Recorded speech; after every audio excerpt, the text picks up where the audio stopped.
پاکستان کا پہلا satellite mission I کیو قمر کامیابی سے چاند کے مدار میں داخل ہو گیا ہے۔ مشن 3 سے 6 ماہ تک چاند کے مدار میں گردش کرے گا۔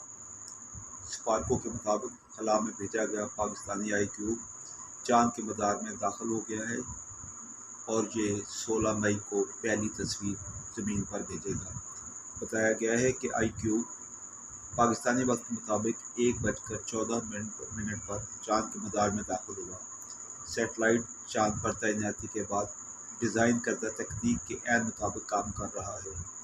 سپارکو کے مطابق آئی کیو قمر کا امیجنگ پے لوڈ مکمل طور پر فعال ہے۔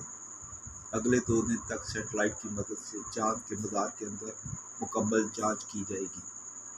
بتایا گیا ہے کہ آئی کیو قمر کے کنٹرولرز، سب سسٹمز اور پروٹوکولز کی مدار میں ٹیسٹنگ کا سلسلہ جاری ہے۔ یہ مشن چاند کے مدار میں پہنچنے کے بعد 5 سے 6 دن تک تجرباتی مراحل میں رہے گا۔